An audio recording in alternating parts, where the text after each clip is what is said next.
to the Drunk 3PO channel. My name is Stephanie with My Nerdy Home. So it looks like Lucasfilm has hired themselves a new series showrunner and co-creator in the form of Mrs. Leslye Headland. She is going to be in charge of the new female-centric, and they made sure to let you know that that show is going to be female-centric. Yeah, Lucasfilm is still being run by Kathleen Kennedy, and clearly, she is still pushing her own agenda behind the scenes. She may not be coming straight out, giving us quotes, letting us know that she is still running the show, but things like this that come out pretty much let us know that, yeah, she's still in charge. Yay, I guess. Now, after learning this, we did also learn a little bit more about Leslye Headland. The most interesting information for me actually came from a Bounding Into Comics article. Rumored Star Wars showrunner Leslye Headland calls white women at the top a silent killer.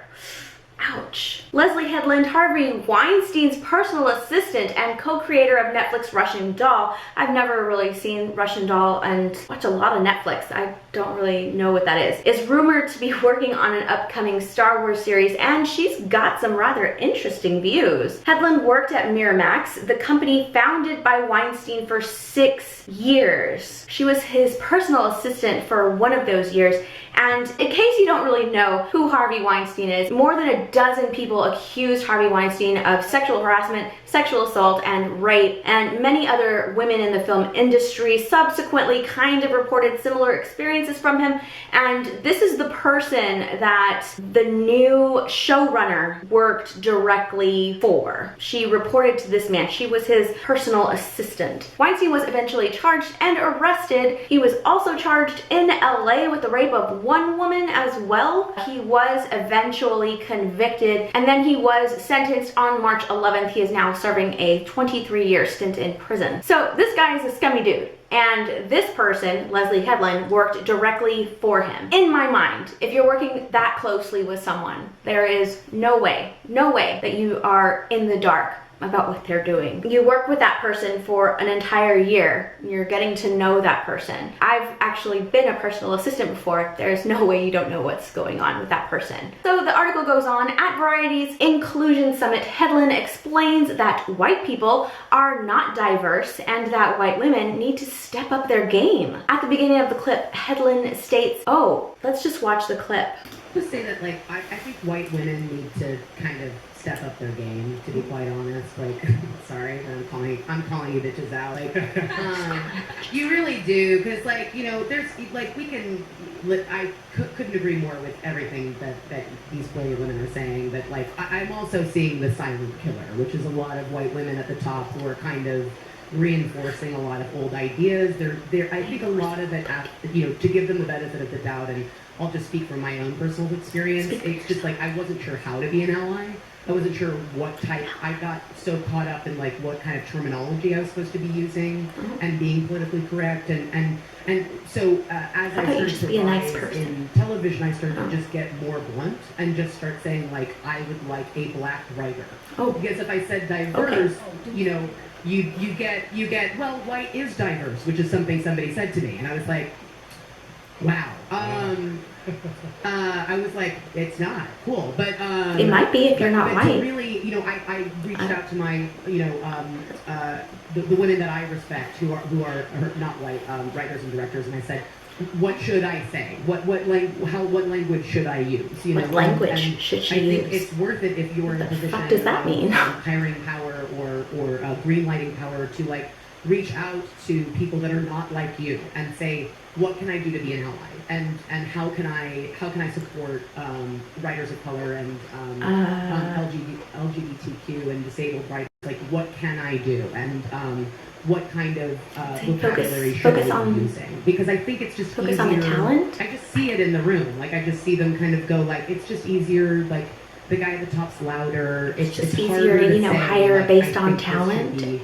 A black writer. I think this should be an Asian American actor. I think it should be this type of, like, I would like to cast, you know, really, I find it a lot as well with, as a queer woman, like, with gay characters, whether they be gay men or gay women, where she's like, I'm not just white. That's not a gay person. Like, sorry, like, this is not a gay person. What like, I'm saying can't be used against me. In this storyline, like, you basically want me to cast someone that you find attractive, straight white man, and that you think of what she you is think really of uncomfortable with what she's saying right now. That would be very frustrating as well. You can totally tell. I think if we can get some of these people, I'm gonna stop talking. Yeah, you're gonna stop talking.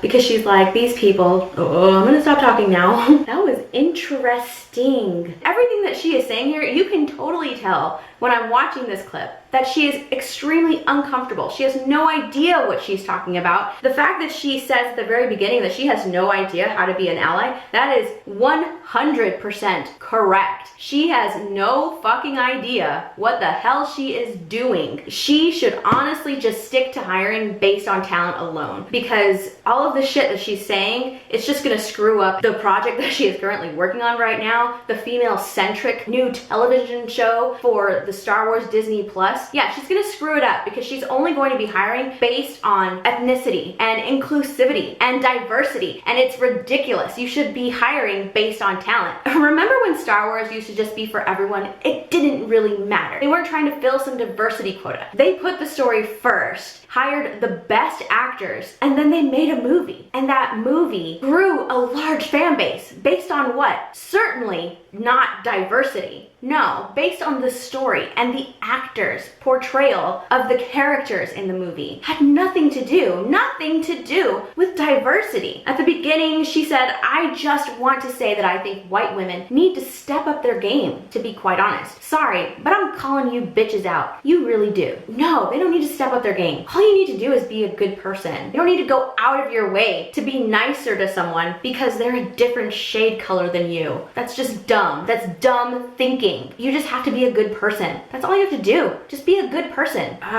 It hurts. It hurts. All of the political correctness happening right now, it really legit gives me a headache. I think it's so funny that as she continues on and just continues to talk and talk and talk, I can definitely see that she is getting more and more uncomfortable the longer they allow her to speak. She was digging her own grave with every word that she said. The whole issue with diversity in Hollywood, I think, is 100% ridiculous. It's just ridiculous. It needs to end already. So by her saying all of this stuff, she's just like, I don't know how to do diversity Hollywood, guys. I really don't know how to do diversity Hollywood. Then don't. You can tell it's really uncomfortable for her, because if right now in Hollywood, if you don't do diversity in Hollywood, then you don't work in Hollywood. And it's so funny just watching her go through this whole rambling, trying to show people like, yeah, I'm really trying. I'm trying to be an ally, but she's stumbling over all of her words, and it's just making her look really, really bad. Because if anything, it just made her look really ignorant. Everything that she said, from my point of view, it made her look extremely ignorant, which is why she was like, I'm gonna stop talking. And then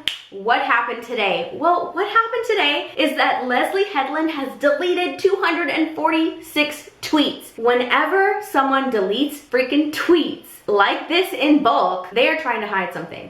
What on earth was she deleting? Now, I have seen this done before. I've seen it done, in Hollywood. They are basically deleting anything that can be used against them. That's basically what she is doing here. And it doesn't speak well to me. It's not a good sign to me, because it's just telling me that this person can't really be trusted because they have something to hide. So what tweets are she deleting? Well, the cut tells us this. Leslye Headland wrote a play about working for Harvey Weinstein back in 2008. It was an experience she knew something about. Headland, the filmmaker and co-creator of Russian Doll, spent 6 years as an assistant at Miramax and the Weinstein Company, one of them reporting directly to Weinstein himself. We've already talked about that. Despite that, Weinstein placed Headland on his red flag list, which is a list Weinstein gave his private investigator of people who he thought might be talking to the media about his sexual misconduct. Yeah, he would. Do you know why? Because she probably saw some shit. And what did she do as a supposed ally to these women? Nothing. She said and did nothing until people found out about what Harvey Weinstein was doing. Then she came out and said something. But was it to benefit women? No, because according to these tweets, it was just to benefit herself. According to a 2018 article from The Vulture, here are some of those tweets which no longer exist. A Broadway producer shouldn't be asking an old white guy who doesn't believe rape is a thing to write a play about Harvey Weinstein. A Broadway producer should revive the one a former female employee wrote in 2008. Yeah, so she finds out they're going to write a play about Harvey Weinstein, and she's like, no, don't give it to that white guy over here. I actually work for the dude and I already have a play. Use my play. Wow. Serious things happened to women when it comes to Harvey Weinstein. But that's not what she's worried about. She's worried about a white guy who does writing a play about Harvey Weinstein. She wants her play, not his. It took me a very long time to realize that an abusive relationship with your boss is still an abusive relationship, and I decided to write about that experience and that realization as best and truthfully as I could at that time. But the reason this makes me so mad has nothing to do with my play. Bitch, please. This has everything to do with your play. If it didn't have anything to do with your play and the actual Time's Up movement, then you wouldn't be worrying about this fucking play. You would be standing behind the women that Harvey Weinstein took advantage of, or more importantly, you would have given up your boss when you found out all of that shit that he was doing, because more than likely you knew what was going on and you did nothing because you were worried about yourself, which is what is going on right here. You're worried about your freaking self. Okay, these tweets are so self-involved. It's so annoying, it's making me really, really angry. This was the best fucking idea some Broadway producer could come up with. Bullshit, try harder, support women, listen to women, believe women, hashtag Time's Up. Oh my god, wow. Yeah, this fucking shit right here has nothing to do with my play. Oh, this is bullshit, try harder. Maybe you should have tried harder. Maybe you should have supported women. You worked directly for Harvey Weinstein. There's no fucking way you didn't know what was going on. This is some bullshit right here. I can see why she freaking deleted these tweets. It paints her in a horrible, bad light. So it's not surprising to me in the least that Kathleen Kennedy just hired someone solely based on what she believes in and not on talent. Granted, okay, I've never seen Russian Doll, but you know what? On paper, based on what she is saying here, she is all about inclusivity and diversity, and that's exactly what Kathleen Kennedy and Lucasfilm is all about right now. And it looks like that's what they want to continue to be about. They want to continue to create female-centric characters and write female-centric stories, and that's the first news that's dropping regarding the new show, that it's going to have a woman showrunner and the show is going to be female-centric. That's the first thing to drop. It really is a shame that that's what they think is important. Just those two things. Just make sure you let them know that it's a female showrunner and a female-centric